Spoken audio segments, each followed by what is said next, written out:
This is the big issue. People have to be outraged. Neighbors have to be outraged. Yep. And one final comment is, Neil, I think you need 112 more of those books for the people in the General Assembly, and then require them to have a book reports back. The funny quick story on these is that David Driscoll does not want to get paid. He's a volunteer advisor. So I go on every week and order another dozen of them. It's like 80 cents for each one. On the Amazon. Okay, we're going to try to stay on time. Yeah, we're going to extend to after 9 o'clock. Yep. To give them to a half hour to give them an Okay, great. Our next session is how to run, start, and operate a business in Rhode Island. And we have two well-known people that are going to help us out. Tim Hebert says he sees the world differently. Instead of being distracted by obstacles, naysayers, and loud noise, he fixates on quiet moments, the seedling of ideas that turn into tomorrow's massive opportunities. He searches for what is not visible. He derives fuel from the seemingly impossible, and he remains in search of the next adventure always. A serial entrepreneur, innovator, and adventurer, Tim sees the opportunities to affect change everywhere and is passionate about helping others to do the same. He has been a business owner for well over 2 decades, having most recently run the IT services firm Atrion, a $160 million, 260-employee organization. Today he serves as CEO of Truxx, an application development and systems integration company, and he is Chief Managed Service Officer of Carousel Industries. He also serves on Rhode Island Commerce Board. As I said earlier, Karl Wadensten is a character unto himself. He didn't bring the helmet. Okay. You often see him with a helmet and a large cigar. Karl is CEO of VIBCO Industries, a manufacturer of pneumatic, hydraulic, and electronic vibrators for asphalt, concrete, chemical, food, agricultural industries. Karl, I think Rhode Island still needs more of your pothole patcher machines, or at least use the ones that they have. Under his leadership, VIBCO has grown to a company serving 360,000 customers globally with over 1,800 products. He's a firm believer in the lean manufacturing process. At VIBCO, employees are encouraged to play an active role in problem solving, as well as improve the processes in customer relations. Karl has gained recognition for his innovative leadership style. He is a passionate for lean and has helped implement lean in some of the state agencies. More lean is needed, Karl. Karl is a teaching position at URI, as well as an active role in the Young Presidents Association globally since 1995. I will remark, Karl, you're not that young anymore. Karl serves... It's like a roast. Karl serves... Mark moderated this All right. Karl serves on the board of Rhode Island Commerce and is remembered as one of the board members of the EDC that voted against Kurt Schilling's 38 studio proposal. He is also on the boards of the Governor's Lean Steering Committee, Roger Williams Board of Trustees, Beacon Mutual, Vantech, Dorwell, and a number of trade associations. So Karl and Tim, what do you see as the difficulties, challenges, and opportunities of running, starting, and operating a small business in Rhode Island? I'll turn it over to you guys. Is this on? Yep. This is on. So Tim, go ahead. No one here? Yeah. We're going to put this table. We're going to do what we do in a business. We're actually going to just on the fly here. We're sitting down, we can't see you guys. Let's just play this on the way. You get to see the Karl and Tim show. So when Tim and I were asked to speak here, they offered up a moderator. So I said, I don't think that Tim or I need a moderator because we work together on different things and on the Commerce Board as well. So what we're going to talk about and discuss this morning is going to be counterintuitive to a lot of the way that you may be thinking about how an organization is run, the possibilities for the state. So I'm going to offer up that you can come and visit Tim's organization, so you can see the concepts and the principles we're talking about. You can come and see my organization. So a lot of people have come to do that. And to do a prelude to Neil, who's always so good, that sits on the lead steering committee for the state, is that 10 years ago, and I think Larry Gerard, you were at VIBCO, when the Bergen County School District came, 10 years ago, right? To VIBCO to learn how do we change a school district, which is one of the biggest districts in New Jersey, and subsequently they wrote a whole chapter about lean and operational excellence and what VIBCO did, right? Yep. And came back many times. So if we're going to change any kind of problem, the only thing I lead with is that you have to start. So Tim, take it away, let's start. Yeah, so I've decided to change my opening after hearing Neil talk. So I want to share a story with you. I'm going to oversimplify the story just for the sake of time here. But I was a kid who grew up in rural Maine in the 1970s. And I remember reading the paper one day, and there was this movement that was happening in Poland called Solidarity. How many of you guys remember that movement or the term Solidarity? At the time, I really didn't know what it was about. My family were blue-collar, hard-working people that worked in the local mills. And when I thought of Solidarity, I thought of unions. And so for 3 decades, I went on thinking Solidarity was this movement about people coming together, workers, and creating a union. But I found out at the time that's not really what happened. So in 1970s, Poland was an awful place to live. Fear ruled that country.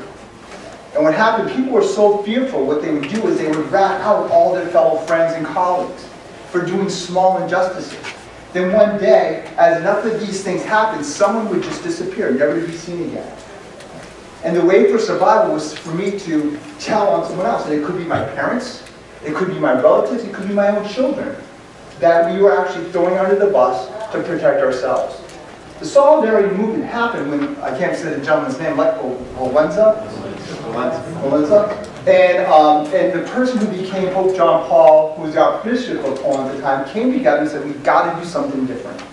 We can no longer survive. We can no longer live in this fear. We cannot live in a disconnected world. And what happened is that they basically changed the way they started to think about themselves. And the movement of Solidarity was, my life is screwed. No matter what I do, my life is not going to get any better. But what I can do is I can help you. And you can help him. And he can help her. And so the whole idea of Solidarity, I was in it for something greater than myself. That movement, the seeds of that idea started changing when people came together. Now, this wasn't going to happen overnight. It was going to take a long time to do this.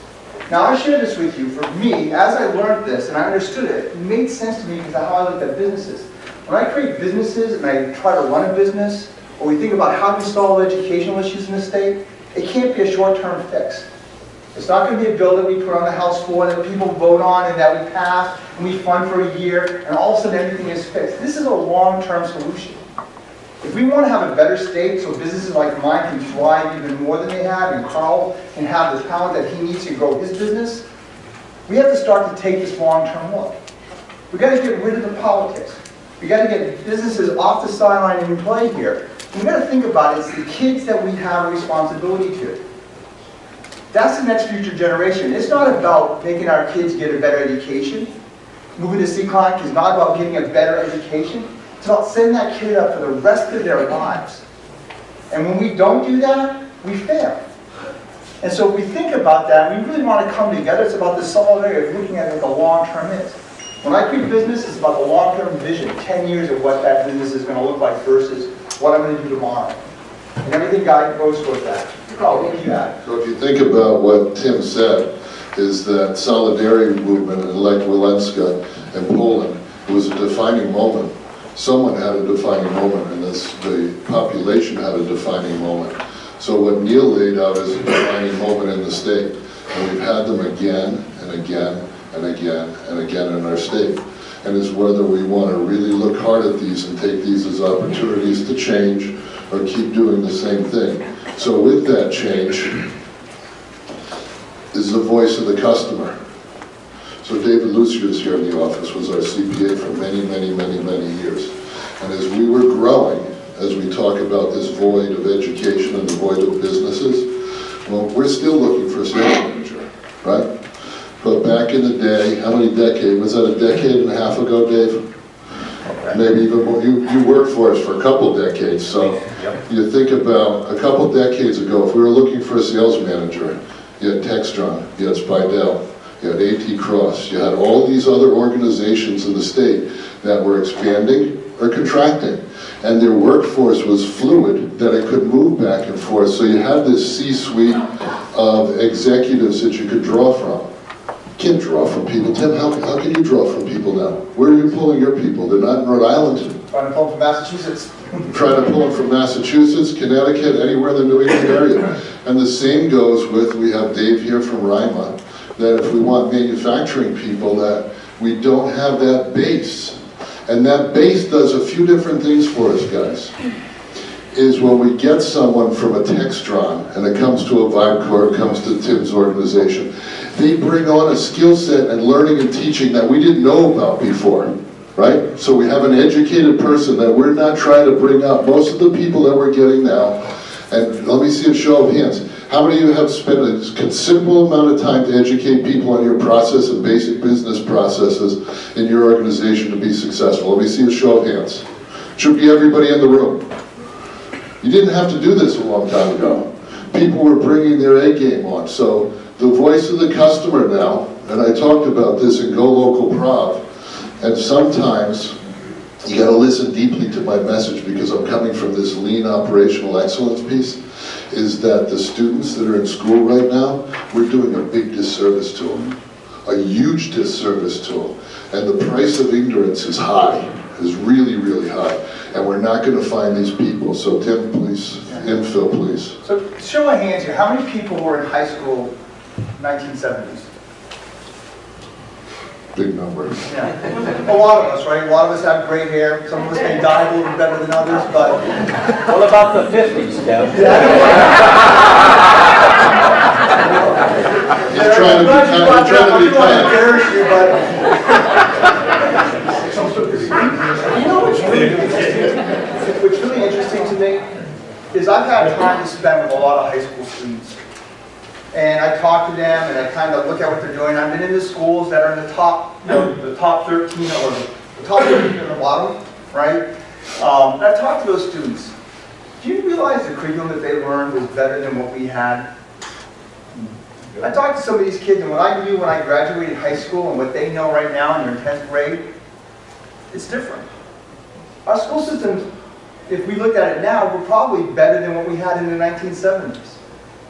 So one of the things I want to just share for me, from my business, I've been in the IT world forever. So I started 22 businesses. Out of the 22 businesses, 14 of them have been IT-based companies. So my challenges in how to start a business, run a business are different than most. I don't have to go raise a lot of capital for my business. I don't have to buy machinery. I don't have to get loans. It's people. People is the essence of what my businesses are run on. So talent is my #1 challenge. So when I want to open up a position to hire someone, and it takes me 6 months, 9 months, 10 months, 12 months to find someone that has the basic requirements to fill that position, it hurts my business. My business cannot grow. So what comes to our school system is that we're producing people that are better than when I was in school. So we've improved. But the problem is the need of business is outpacing that growth. So think about what we need high school kids to do today. If I go back to an analysis of 1970, I need kids that graduate high school that have the equivalent education of the person that was in college in 1970s. Just like back in the day when my father went to work and he worked in the mill, his whole thing was that he was educated, he had a high school diploma, and he worked hard. That was the requirement to get the job. And if I go before him and his father, the requirement to get a job was he worked his ass off, right? Every generation, what's required in the workplace changes drastically. So we just take the same system to get our students trained to get to a high school diploma. It's not nearly enough. Our school system, comparative to where we were, are better.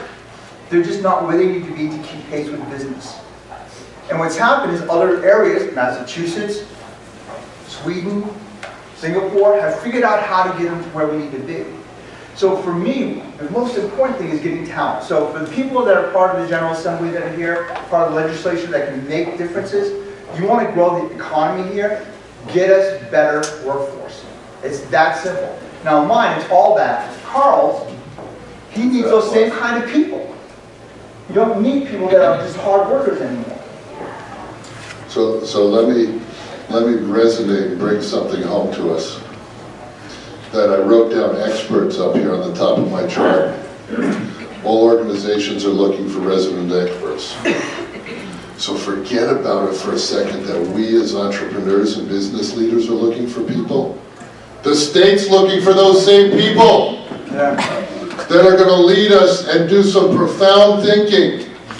So think about that. We're shortchanging the businesses and the organizations that pay the tax roll call, that grow the state so we can grow our population, and then we can't find people to work in those administrative jobs and those leadership roles of the state to be big thinkers. And big thinkers does not mean all the time that you need a college degree or a graduate degree. You need to be a good critical thinker, problem solver, and you can do OJT things and do profound things.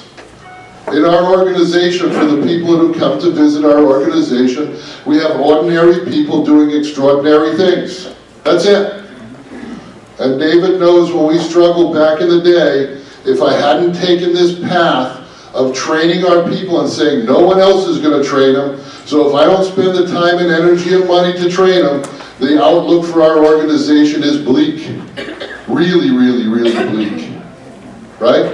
And with the technology that Tim talked about, you know, being a product of the 70s in high school and going through college, with the technology, you can have people produce to the quantity of 1 and 2 and 3 people if they have the right mindset. The technology is a helper when you know how to use it and understand this experience. So I don't know if Tim remembers, I've gone to Japan a bunch of times to watch what Japan does for this Toyota production system and continuous improvement. And I came back from one trip in Japan and we were at the Commerce Board meeting, and I was talking to the governor. It was the end of her first term. And I raised my hand. She had talked about some kind of thing we were going to do at Commerce. And I said, Governor, if you really want to be profound, lay out a 50 or 100-year plan. And everybody, were you there that night? Everybody kind of looked at me and I said, no, think about it. In Japan, every business leader, every politician that I spoke to there had a 50 and 100-year plan. And they're thinking of the generations after them. So I said, Governor, if you really want to leave a profound mark, lay out something. And that plan does not mean that in 50 or 100 years that you stay on this course. All it does is keep the swings from being that big to this big. Because in any organization, we know if we swing too far off of the journey we're going, it's going to take us a long time to recoup, and we might miss the mark. But we can have small articulations off of this. It's when we have these big swings, and that's our state government right now. And that's our thinking. So Tim, please. Yeah. Just to build off that, you know, I use an analogy. I speak a lot in the K-12 system with kids, especially kids that are at risk that may not make it to graduation. And so I talk to them about this journey. One of the analogies I use in life, there's no such thing in life as a straight line, is there? In my industry, you think about how many people that are in the IT industry that never started out as an IT geek at home in high school like I did. You know, most of them, you know, were political science majors that got the degree, you know, got a lot of debt to get that degree, and then couldn't get a job. Or they got a job and they couldn't afford to pay back their student loans, and they just happened to be good at computers, and so they started moving to a different area. There's no such thing as a straight line in life. We follow the course, but we have to understand where we're going. Always be moving towards something. So, show of hands here, how many people in the room are in the business world? So, just a simple question for you in the business world, whether you're a business owner or you work for a company, is business easy? Do you realize that most of them, if you're going to start a business in the first 5 years, 94% of those businesses will go out of business. And in 10 years, 98% of all the businesses that started will be out of business. Your chance of surviving for more than a decade is 2%. It's not easy to do what we do. You guys agree? And then when you throw all the other things that affect us, economies, the global economy, political unrest, all those things on top, it makes it even more difficult, doesn't it?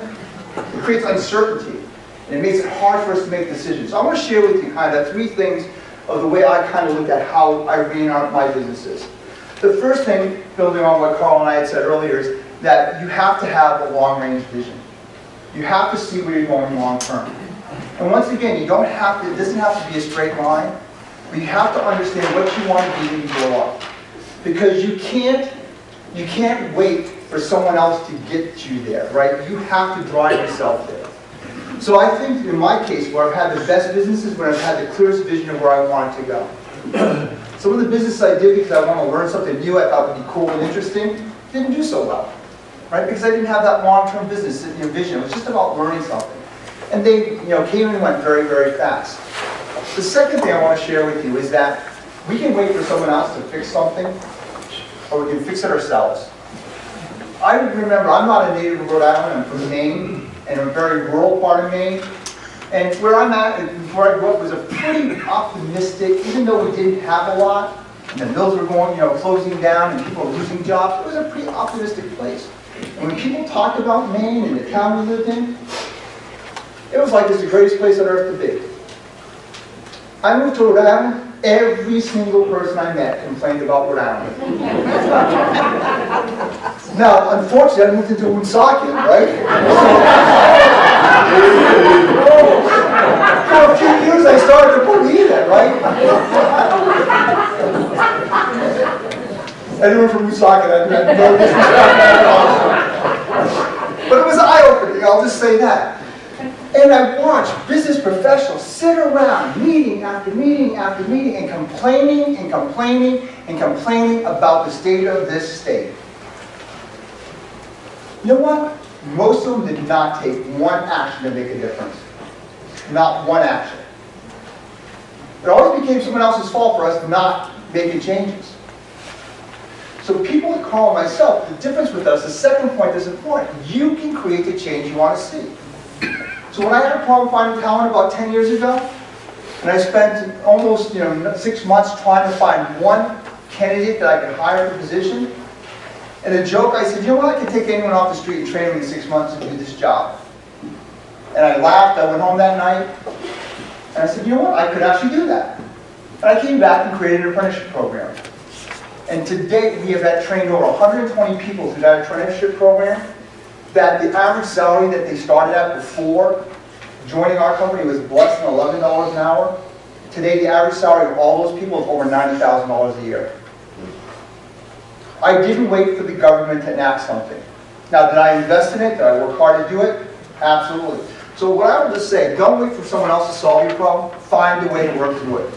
There's always a way. You can always do it. It's what you're willing to sacrifice and what you're willing to put into it. And the third thing I would just say that I think is really important, you see Carl and I do this, you've got to get out of the 4 walls of your business. When you sit inside the 4 walls of your business, and you come to events like this, it's an insular world. You want to create change, you want to be part of it, get involved. Join groups like this, find other ways, speak at schools, work with people to help solve the problem. I think you do those 3 things, it helps you survive in this kind of environment where we do need a lot of work and a lot of changes to happen. So I'm going to roll this, I'm going to switch gears. We have about 5 minutes. Is that good? So being on the Commerce Board, I get at least 1 to 2 calls a week from business leaders. 1 to 2 calls a week, and I keep asking myself, why do I get these calls? Well, I listen, and Tim knows that the Commerce Board is that I bring these conundrums that people are stuck in up to the Commerce Board, to the governor, to Stefan Pryor, to whoever I can. And thinking about what Neil said and this notion of experts, and Liz Tanner's right here. She worked in the Office of Regulatory Reform, she works at DBR, and a whole bunch of different things. But what's happening in our state is we don't have the resident experts. The state does not have enough money to run the state. But you know what happens with that? Forget the K through 12. We can't educate the people that need to be educated that Tim just talked about, to send them to symposiums, right? How many people here go to symposiums to learn more, maybe somewhere else in the country? Maybe somewhere else and have a network? We can't afford this for the state. We can't have that, we can't afford it, we can't afford not to do it, right? So very few of you know I'm the lead mentoring officer for the state. And at one point, every department head of the state had a private sector mentor, a peer mentor to work with them. The lean training group that we have, and Neil sits on that, what do we train, 3,000 people? Imagine any one of your organizations here training 3,000 people for $100,000. And I think we even did it for less, because we had money left over. And we have actuated people, so if we don't start helping to train these experts in the phone calls, I'll roll it around here to the phone calls that I get, because the state now leases a lot of property to a lot of business people. Number one call, I haven't gotten a damn lease. Well, how long has it been since you haven't gotten a lease? 3 years. 3 years? Right? So if we were a property management company and we couldn't execute leases and we had 100 of them and it took us 3 years to do this, we're in limbo for 3 years, never mind the stress of seeing if we could have reoccurring revenue. 3 years. The next call, I got a call when I was driving this morning about our procurement system. How many people here sell to the state? How many people? 1. Anybody else? 2. Don't be embarrassed. The state has money. Our money isn't out of print yet. So we have a few, but we have a large population of people here that can sell to the state.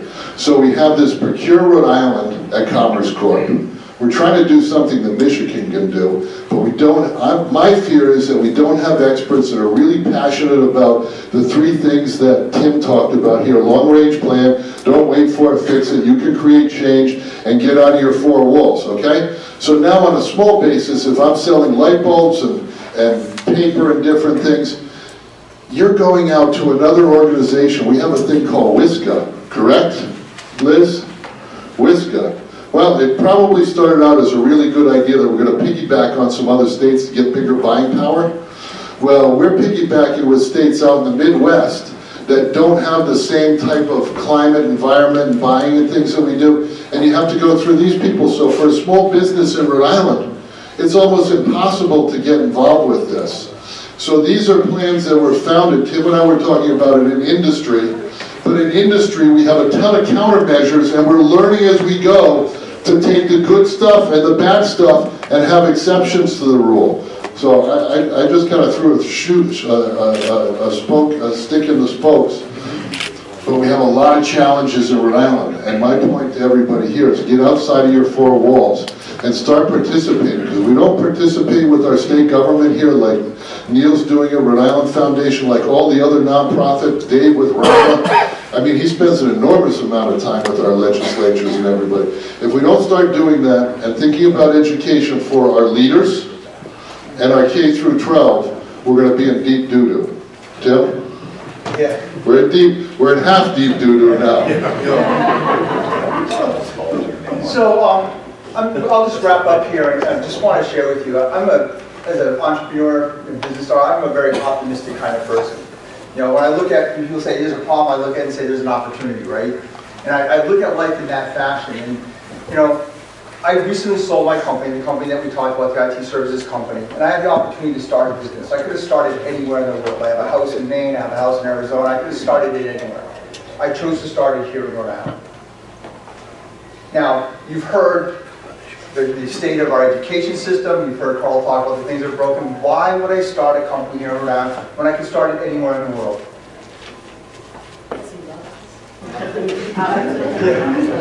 I'm a maniac, I'm from Maine, yeah, I do have an affection for Rhode Island. Proximity.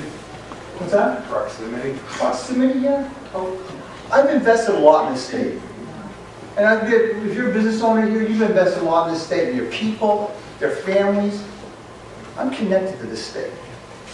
It'd be easy to pull up roots, go someplace else, start another business, you know, reinvent myself. Maybe I get a better tax situation.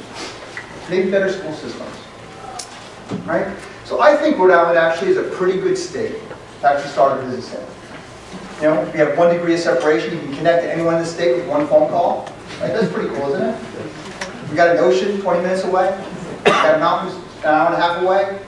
We got Boston an hour away. Got a good life balance here in the state. It's a great place to start a business. Here's what I want to share with you guys, just to kind of closing thought. There's an Apple commercial that came out maybe a decade ago. Many of you guys probably have seen it, but I'll describe it to you. It starts off where it shows pictures of very famous people that we all know. We saw the pictures, we can see Martin Luther King, we know who that was. We see John Lennon, we know who he is. We see Gandhi, we would see all these famous people. And the message of this video is the change that these people created. The obstacles that they faced and overcome. They freed a nation, created independence for a nation in India. Civil rights advocacy with Martin Luther King. The way we changed art with Pablo Picasso. The way we changed writing with all these famous people that did things. At the end of it, it talks about that here's to the crazy ones. Right? I think we have to be crazy right now. We have to think differently. We have to apply different ways of trying to change whatever we're doing. In our business world, it's going to get harder, it's not going to get easier. We have to be crazy and find better ways to run our business.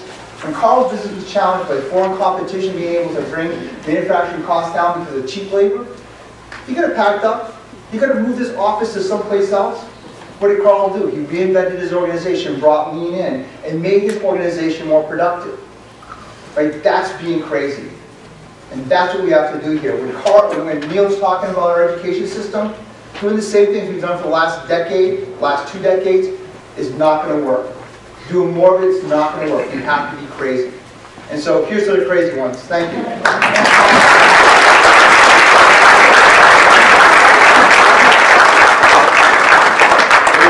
Great job. A couple of comments. One is Neil didn't mention, though, he mentioned he wants your input. He also could use your money. He has a Civic Leadership Fund that is funding this operation for this education reform. If you feel like it, make a contribution to it. It's great to have somebody else do that. Second, we have a bunch of state reps here, probably 20 reps and senators. I'm not going to introduce them right now, but they'll be in your breakout sessions. The Speaker and the Senate President will make the introductions. They want to acknowledge you guys, but thank you for coming. These are the people we need to talk to.